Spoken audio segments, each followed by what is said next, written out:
Hello, Jane Cleland here, talking about process. The question was, how do you write your books? Making the important distinction between process and content.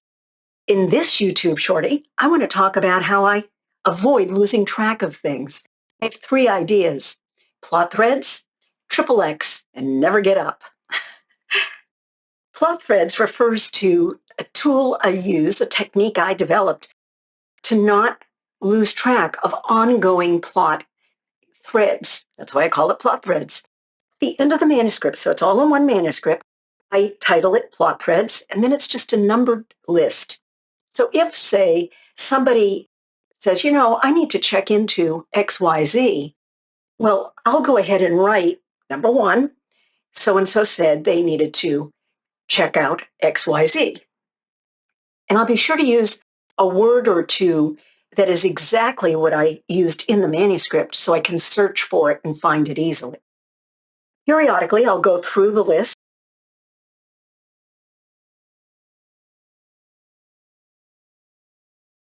So it's a real safety net for me.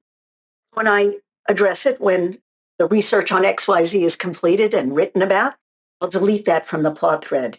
One of my pleasures is when I go to my plot thread list and it's empty. That means the story is complete. Not necessarily the writing, but the story. XXX refers to a technique I use at the sentence level. So I'm writing along and I know the word's wrong, but I've got ideas and I'm in the zone and I want to keep writing, but I don't want that word to be there because I know it's not exactly right.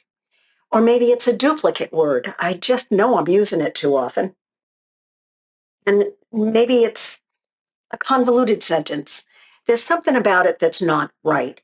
I'll type XXX because XXX never appears in English. So I know I can do a search for it, get right there. And that way I free my mind to move on without fretting that I'm going to let subpar work slide by because I've forgotten to address it later. And the final way I make sure that I keep track of things is that I never get up from the computer unless I know what I'm going to write next. So I'll leave myself some notes, maybe a sentence, maybe two or three, again with an XXX, so I come right to it.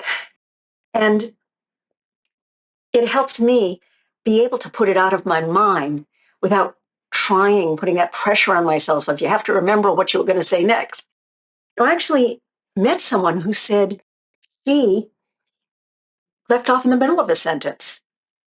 I'd worry that I wouldn't remember what I was going to be writing about that sentence. I think it's an interesting idea. It once again makes the point that each of us has to find his or her own process because what works for one person won't work for another. Try things, experiment. You'll find your own process. I know you will. What do you do to make sure you don't lose track of things? Any ideas? If you can share them, I'd love to read about them in the comments section. And if this YouTube shorty had value for you, would you like it? Would you share it? Would you subscribe to the channel? That opens up features for us that helps us make these YouTube shorties even more valuable for you. Thank you.